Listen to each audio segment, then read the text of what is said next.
Hi everyone, and welcome to the Workplace Pension Seminar slideshow for RVW Pugh. I'm Kirsty Stewart and I'm an independent financial planner here at DRE & Co Financial Planning. RVW Pugh has appointed us to look after the pension scheme, and so I'm giving you a talk today just to let you know what's going on in the workplace and to let you know how this will affect you. And there's a few other discussion points that I'm going to go over. Second slide that you can see here. So the reforms have come about because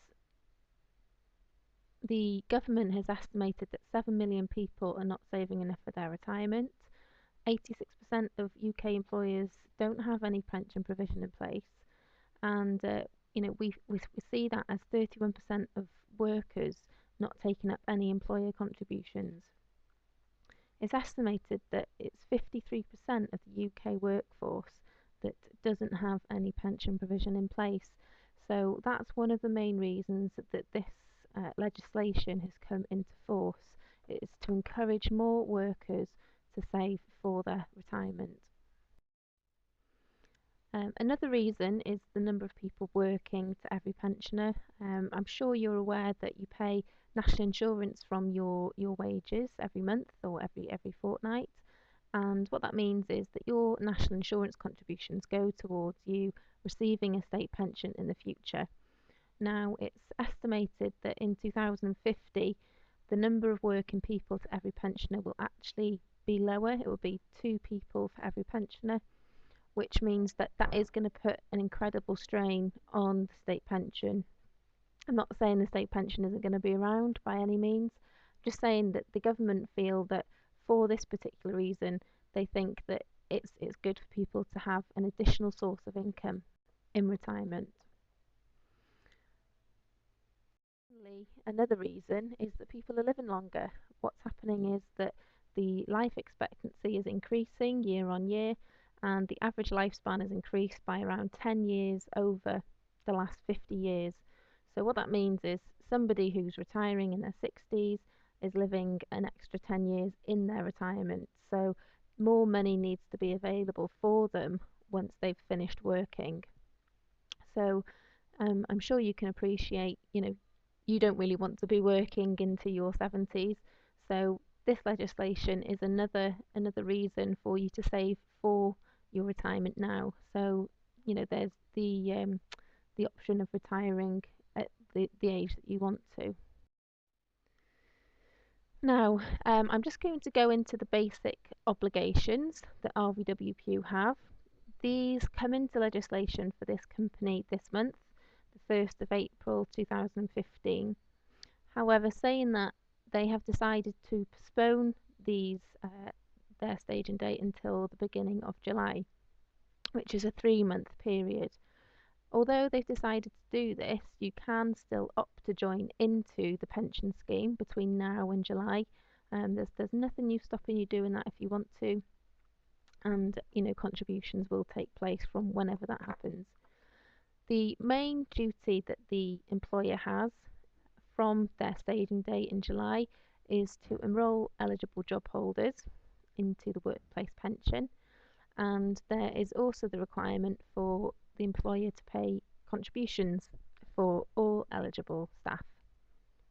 You'll see that there's a point there that it does stop short of compulsion because workers can opt out the scheme. However, like I said at the beginning, you will automatically be put into the pension scheme first, and then if you do want to opt out, you can do. So it is slightly different. You're not you're not asking to join if you're an eligible job holder. You're automatically being put into the scheme. Okay. Just a note on opting out there. If you do decide to opt out, you've got 1 month to do this from the date that you receive your communications from the pension provider. So the minute that those communications come into your email inbox or on your doorstep, it means you've got 1 month from that date to opt out of the pension scheme. So if you opt out within that month, any deductions that have been taken from your wages, they will be refunded to you in the next pay run. If you opt out after this 1 month, RVW Pugh will stop paying into the pension. However, the pension would be established by that point. So if you want to opt out, I must stress you must do this within a month of receiving your correspondence. The workforce is going to be assessed, and there will be three categories of worker for the purposes of auto enrolment. There is the eligible job holder. Those are the members of staff that are automatically going to be put into the pension scheme. They are aged between 22 and the state pension age, and they earn on average over £10,000 per annum. The second category is non-eligible job holders. These members of staff can join the pension. They don't need to be auto-enrolled like the eligible ones.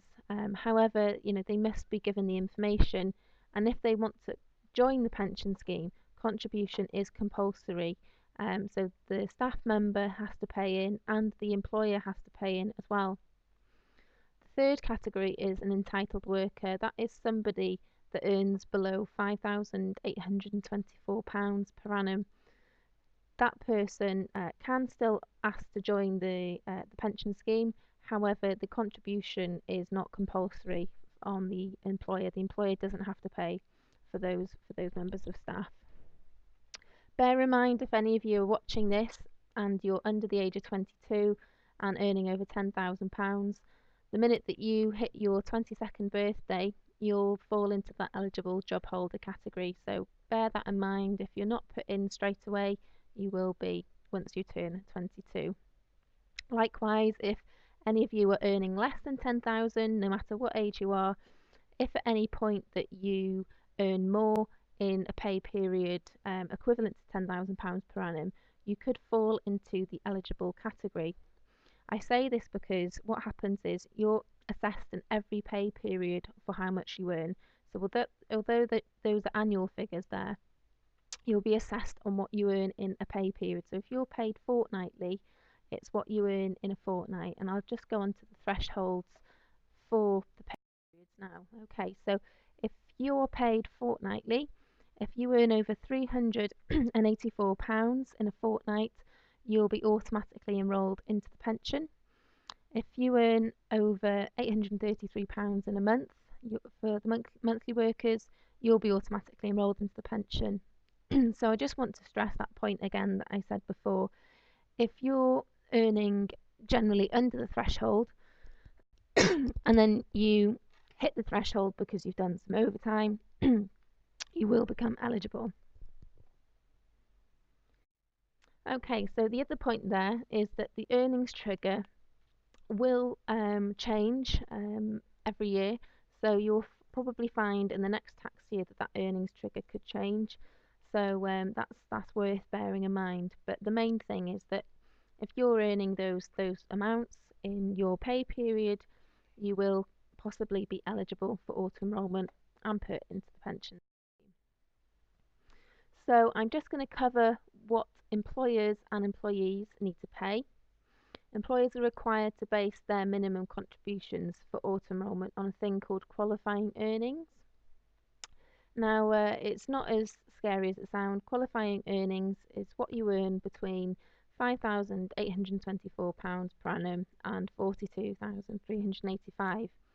Essentially, to sum up really, anything that you earn over 5,824 per annum, that's what your pension contribution is based on. And that will be based on what you earn as a basic salary, what you earn as overtime, and then if you earn any kind of bonuses or commission, anything like that, the percentage that your pension contribution is based on is everything earned over 5,824. So if you wanted to work that out on a monthly basis, it would be 5,824 divided by 12, which is £485. So your pension contribution, if you're paid monthly, will be based on everything that you earn over over £485. If you are paid fortnightly, your pension contribution will be worked out on what you earn in that over a certain amount per fortnight. So that amount is £224. So anything you earn over £224 in a fortnight, the pension contribution will be based on all earnings over that amount. Okay, there's a note there that the limits are expected to increase in the next tax year. That's because they are matched with the national insurance threshold. So you might be aware you start paying national insurance when you start earning over 5824 per year. So it's likely that the qualifying earnings band will alter in line with that as well. Okay, so this shows how much needs to be paid in to the pension. It's starting on a low percentage of 1%, and it's going to run at 1% from the worker and from the employer until October 2017. In October 2017, the employer will have to pay 2% into the pension for you, and you will need to pay 3%.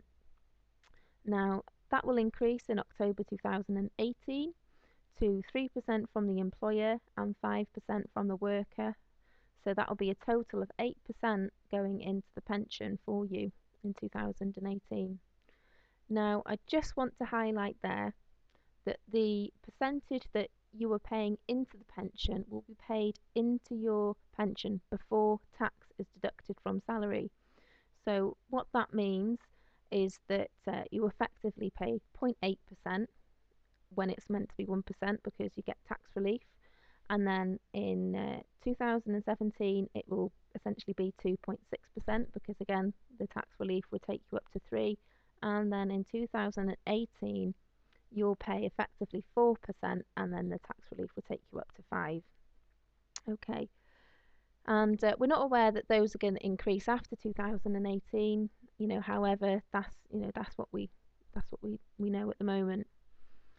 To put that into figures, if you're earning £25,000 per annum, you're going to be paying in £959 per annum in 2018 when you're paying 5%, and the employer is going to be paying in £575 for you based on that annual income figure there.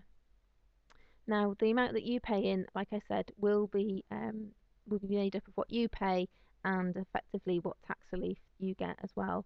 So the total amount that would go in for somebody on that amount in 2018 would be about £1,500 per annum. Okay. Something I want to discuss with you is something that RVW Pugh, would like to do, is something called salary sacrifice. Now, I know I've just explained how much you will pay in percentages and so on.